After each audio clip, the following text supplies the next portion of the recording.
কাউকে ছবি আঁকা শেখাতে চাইলে কৌশলে শেখাতে হয়। কৌশলে আঁকলে দৃশ্য আঁকা সহজ হয়। সোজা একটা দাগ দিলাম।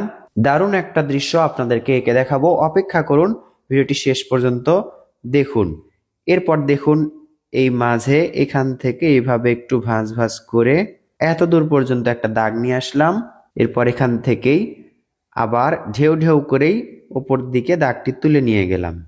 এবার এই দুই দাগের মাঝে সুন্দর একটি অর্ধবৃত্ত এঁকে সূর্য আঁকলাম।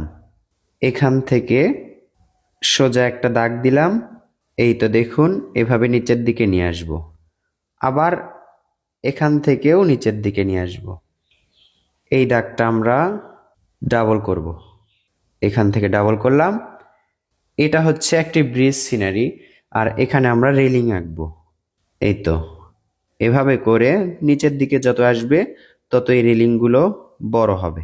আবারও এখানে নিচের দিকে যত আসবে, অর্থাৎ সামনের দিকে যত আসবে ততই রেলিংগুলো বড় দেখা যাবে। আমরা জানি দূরের জিনিস ছোট দেখা যায়, কাছের জিনিস বড় দেখা যায়। এবার এখান থেকে দেখুন এইভাবে ভাঁজ করে লেগে দিব, আবার ভাঁজ করে মিলে দিব, আবারও ভাঁজ করে মিলে দিচ্ছি, একটার পর একটা। সুন্দর একটি ব্রিজ সিনারি। এই ব্রিজের মাঝে এভাবে করে দাগ দিতে হবে।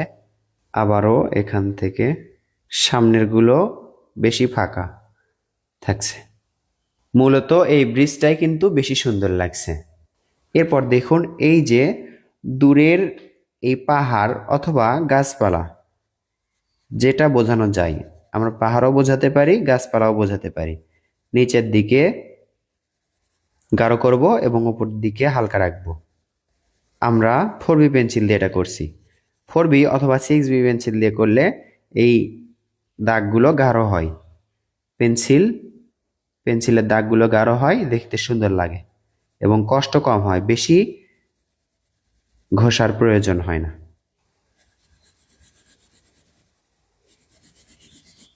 এই পাশেও আমরা একই রকম করেই পেন্সিল দিয়ে আঁকলাম, অর্থাৎ নিচের দিকে গাঢ় করলাম, উপর দিকে হালকা করে দিলাম।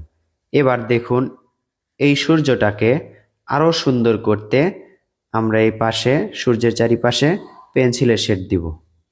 হালকা করে পেন্সিলটা হালকা করে ধরেই এই দাগের ভিতরে যেন না পৌঁছে, এভাবে করে হালকা করে দিব।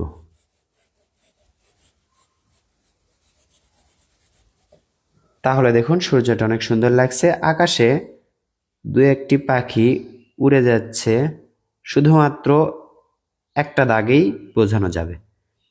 এই তো এইভাবে একটা দাগেই বোঝানো যায়। এবার ব্রিজের কাজটা আমরা করব। দেখুন এই খুঁটিগুলো একটু গাঢ় করে দিব। এক পাশে গাঢ় করে দেওয়ার চেষ্টা করব, আরেক পাশে যেন হালকা থাকে। এটা করলেই সুন্দর হবে। এক পাশে গাঢ়, এক পাশে হালকা। মোটা পেন্সিল, এজন্য একটা দাগেই আমার হয়ে যাচ্ছে। যখন দৃশ্যটা বড় করে আঁকবেন তখন এভাবে করবেন, এক পাশে গাঢ় এক পাশে হালকা। এরপর দেখুন পেন্সিল দিয়ে এভাবে করে ব্রিজের এই মাথা থেকে ভিতর দিকে এভাবে টেনে দিবেন। এতে করে কাঠের ব্রিজ, এটা সুন্দর বোঝা যাবে, কাঠটা দেখতে ভালো লাগবে। এভাবে করে ধরবেন এবং ডান দিকে ছেড়ে দিবেন। ওই পাশে যখন আমরা করব একই রকম করেই দাগটা দিব। দেখুন এই তো এখান থেকে এদিকে। তাহলে সুন্দর একটি ব্রিজ সিনারি হয়ে গেল। এটাকে আরো আকর্ষণীয় করা যায় কিভাবে দেখুন। যদি একটা তাল গাছ অথবা ডাব গাছ আঁকা যায়, আমরা এখানে একটি ডাব গাছ আঁকবো। এখান থেকে এইভাবে একটু ভাঁজ করে দিব। আবার কি করব, এই দাগটা ডাবল করে নিচের দিকে নিয়ে আসব। তবে নিচের দিকে যত আসবে চওড়া হবে। এ পাশ থেকেও আরেকটি ডাব গাছ আঁকবেন। এভাবে নিচের দিকে সরু, নিচের দিকে চওড়া, উপর দিকে সরু।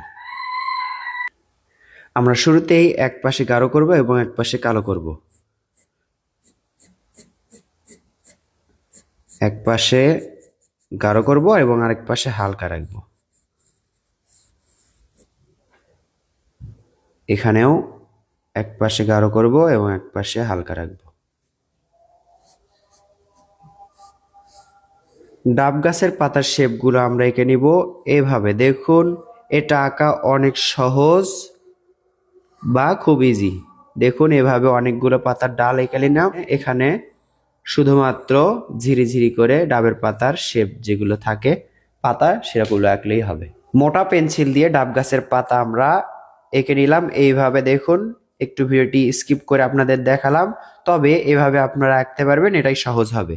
মোটা পেন্সিল দিয়ে করছি, এতে করে সুবিধা হলো এবং অল্প সময়ে করা সম্ভব হলো। এরপর শুধুমাত্র বাকি থাকলো নদীর পানিতে একটু করে দাগ দেয়া। এই দাগটা আপনি দিতে পারবেন সহজেই। খুব হালকা করে দেওয়ার চেষ্টা করবেন। এইভাবে খুবই হালকা পেন্সিলটা নিয়ে এভাবে একটু পর পর হালকা করে বোঝাবেন যে এখানে এগুলো নদীর পানি। একটু দেখুন দাগগুলো কিন্তু সোজা দিতে হবে, তবে একসাথে দেওয়া যাবে না। এই তো বন্ধুরা, আপনার কেমন লাগলো এই দৃশ্যটি আঁকার কৌশলটি, বা এরকম জায়গা আপনার কাছে কেমন লাগে কমেন্ট করে জানিয়ে দিবেন। ভালো লাগলে লাইক করবেন এবং শেয়ার করবেন অন্যান্য বন্ধুদের মাঝে যারা ড্রয়িং শিখতে চায়। নতুন নতুন ভিডিও পেতে আমাদের সাথে থাকবেন, চ্যানেলটি ফলো বা সাবস্ক্রাইব করে রাখবেন।